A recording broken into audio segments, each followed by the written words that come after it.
Ya, yang paling menarik ketika saya riset tentang gejala COVID-nya, dari mulai imun menurun, pernapasan terganggu, ya mulai macam-macam lah segala gejala COVID yang Anda lebih tahu di dalamnya, saya cari dalam narasi hadis-hadis Nabi, dan Masya Allah, Alhamdulillah, ditemukanlah satu herbal, saya sebut herbal, yang mencakup semua gejala tadi.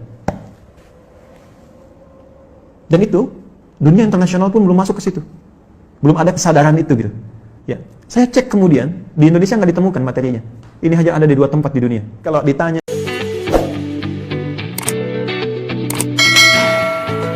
sikap apa yang mesti dibangun saat pandemi ini, maka sebagai seorang Muslim dari aspek ibadah, sikap yang mesti dia bangun adalah penguatan sisi spiritualnya.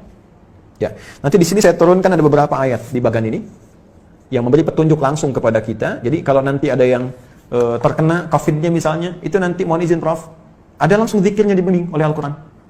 Ya, bisa zikir yang standar Quran surah ke-26 ayat 80, zikirnya Nabi Ibrahim tuh. Wa idza maridtu fahuwa yashfin. Harus optimis. Kalau saya sakit pasti disembuhkan. Itu indah sekali di Quran itu. Jadi kalau Anda sakit pun mesti optimis sembuh. Ya, justru yang diajarkan tuh sikap optimisme. Saya selalu klaim ke teman-teman media, Anda tuh gimana sih? 90% lebih sekarang berita tuh jelek semua.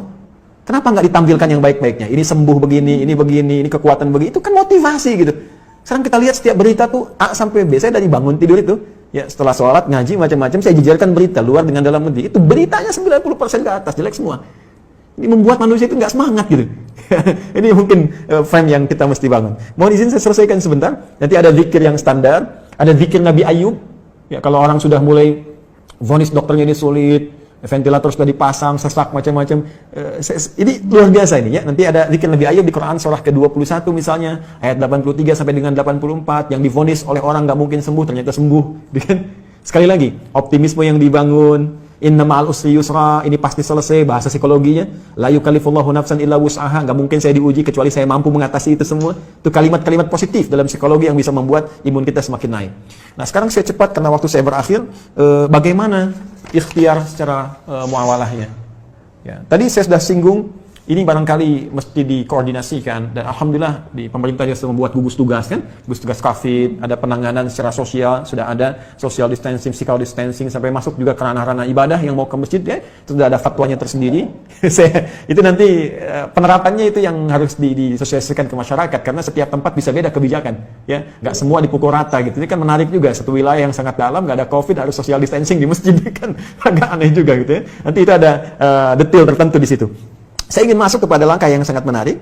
Prof ini juga herbal, mungkin teman-teman yang lain di kesehatan juga. Tapi saya nggak bisa buka ini ya, spesies genusnya saya ingin buka dulu sebentar. Tapi saya challenge. Ya, Bu Rektor, saya challenge ya nanti tim terbaik dari Unhas. Kalau mau silahkan ke Bekasi, saya tunjukkan. Karena saya sudah uji ini 6 bulan dan Alhamdulillah 100% manfaatnya. Saya sudah zoom dengan 9 direktur rumah sakit, dengan pakar-pakar juga, dan kita support juga kepada bahkan beberapa kolega yang terkena COVID juga. Saya tidak katakan obat ya, karena obat harus ada uji klinis. Saya katakan herbal, nabawi, kan? Ini apa namanya? Prophetic healing ya, di pendekatan dari tibbun nabawi, ada sesuatu yang sangat menarik. Nah, saya riset. Sekali lagi, riset. Gejala-gejala yang terkait dengan COVID. Dari hasil tadi, dari yang, mohon maaf teman-teman sekalian, ada yang dari Tiongkok tadi, dari beberapa negara yang disampaikan datanya oleh 4 ya, filenya datang ke saya. Dan ini hasil riset bukan sembarangan. Dari sini kita petakan kebutuhannya apa. Saya mau share begini ya, sebelum saya sampai ke herbal dulu. Ini Tiongkok. Ya, saya pilihkan beberapa halaman, ini ada 140 halaman lebih model Tiongkok ini. Tahukah teman-teman, saat terjadi COVID ini, mereka sudah mempraktekkan apa yang didorongkan bahkan oleh Nabi jauh-jauh hari sebelumnya. Tapi bukan dalam konteks yang pertama ibadah tadi. Dalam konteks kehidupan muamalah dengan seluruh aspeknya, baik sosial, ekonomi, dan sebagainya. Saat terjadi ini, itu saya baca di laporan ini, pemerintah Tiongkok sudah mengumpulkan seluruh ahli medis dan herbal untuk berkumpul mengatasi, dulu masih epidemi, di Wuhan.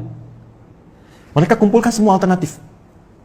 Dan yang paling dahsyat, rahmat yang diisyaratkan Nabi, yang bisa berlaku di konteks muamalah, bisa masuk ke ekonomi, bisa masuk ke ranah sosial, itu mereka praktekkan. Mereka riset, apa yang dibutuhkan untuk mengatasi wabah ini? Apa saja yang dibutuhkan?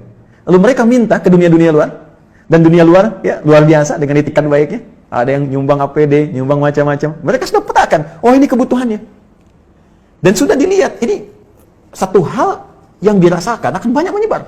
Karena dalam skala global, termasuk khususnya dalam politik global, ini kan isunya luas dengan 3 tipe itu, kan? Ada yang versi Amerika, versi Israel, ada yang versi Cina-nya, kan?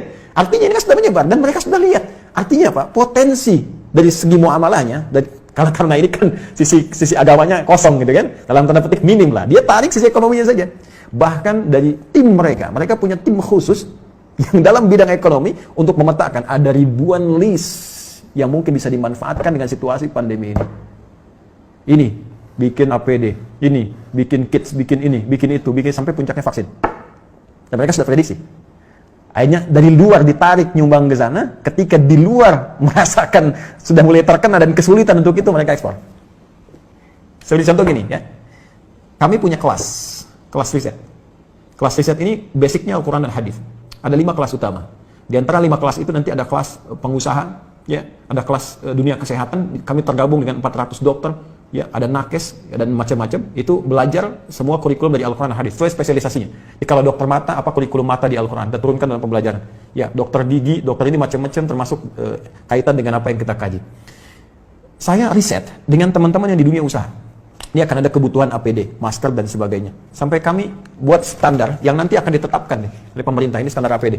APD yang tersebar di Indonesia itu pionir pertama yang riset di antara kami. Ya, ini yang versi pemerintah untuk distandarkan. Ya, face shield, kita buat face shield, masker. Tahu nggak teman-teman, Prof? Kita buat face shield untuk bantu masyarakat awal-awal. Bahkan kita gratiskan. Kemudian setelah itu kita ambil bahan baku harga sekian. Dari bahan baku 25.000 baru akan disupportkan ke masyarakat. Sudah ada di salah satu toko, saya nggak sebut nama, yang ngambil dari Tiongkok 60.000 dijualnya dan sudah lolos dengan semua ujinya. Saya ingin lihat dengan persepsi yang lain ya. Saya ingin lihat dengan persepsi, bukan persepsi kita menyoal. Persepsi kita melihat bagaimana Tiongkok membaca peluang menjadikan ini sebagai rahmat dan sekarang diselamatin WHO. Selesai gitu kan. Mereka bebas tapi mereka bisa meningkatkan sisi ekonominya. Kenapa kita nggak riset itu semua? Peluang apa yang bisa kerjakan kita sekarang? Kenapa teman-teman misalnya di wilayah Makassar, Sulawesi bisa tidak membuat batasan terbatas? Kenapa Anda nggak bikin aplikasi? Ya, meningkatkan ketahanan pangan. Riset, siapa yang jualan padinya, siapa yang jualan kentangnya, jualan sagunya, macam-macam. Aplikasi wilayah Makassar saja. Unhas jadi pionirnya. Yang butuh pangan ke sini, butuh ini ke sini. Mereka tinggal klik.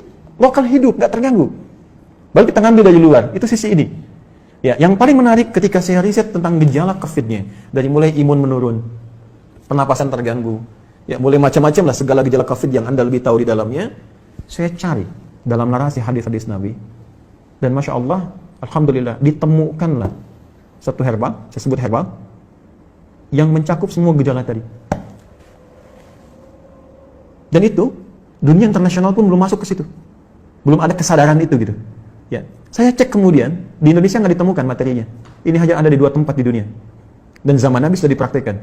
Ada gejala-gejala yang serupa pernah ditangani Nabi dengan pendekatan yang bisa diminum, bisa dimasukkan, teteskan ke hidung, bisa diasap gitu. Ya, itu ternyata saya cek, sudah masuk jurnal, Prof sekalian.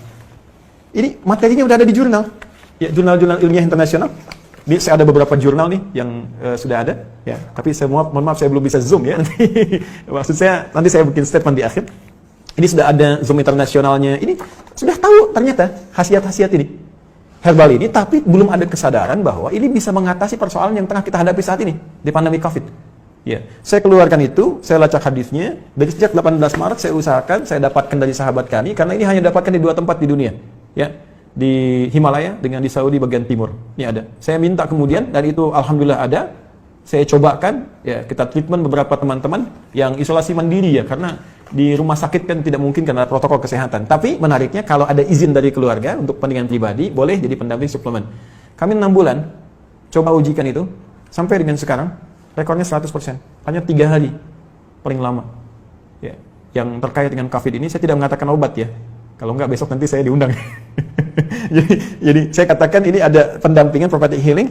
Kemudian saya sempat share juga Zoom dengan beberapa 9 direktur rumah sakit, kita berikan bantuan juga, itu dengan skala yang sangat terbatas. Dan menariknya, saya coba pesan itu, 1 kali lewat online, ya ingin tahu gitu kan, ada dilacak, ini sudah di produk internasional, tapi dengan arah pengobatan tertentu, bukan ke COVID, ya bukan gejala-gejala ini. Dan belum tahu kalau ternyata itu bisa untuk gejala yang dimaksudkan.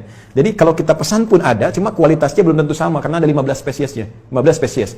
Nah saya coba pesan, ya, saya minta staff saya pesan, coba saya pengen tahu, nyampe nggak ke kita barangnya. Tahukah Anda apa yang terjadi?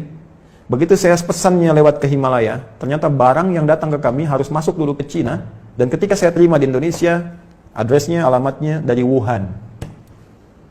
Anda bisa bayangkan bagaimana bisa kontrol terhadap itu pun mulai ada kesadaran, dan di beberapa tempat sekarang mulai ada kesadaran untuk itu. Saya sudah menyampaikan kepada relasi terkait teman-teman, saya katakan begini sampai ke negara pun. Jika negara membutuhkan ini dan benar, ya silahkan uji. Rekomendasi kami siapapun yang ingin menguji, dari pihak manapun, silahkan uji di lab. Kalau betul terbukti ada manfaatnya, saya serahkan sepenuhnya untuk negara. Saya tidak akan mengambil apapun dari ini dengan kecintaan kami kepada Indonesia. Hanya saya ingin satu saja, sebutkan referensinya bahwa ini dari hadis Nabi. Itu saja. Apapun dari ini dengan kecintaan kami kepada Indonesia. Hanya saya ingin satu saja, sebutkan referensinya bahwa ini dari hadis Nabi. Ya, jadi saya juga challenge teman-teman yang di UNHAS, nanti boleh timnya main ke sini, Anda boleh analisis, saya serahkan nanti jurnal-jurnalnya, dipelajari dan sebagainya.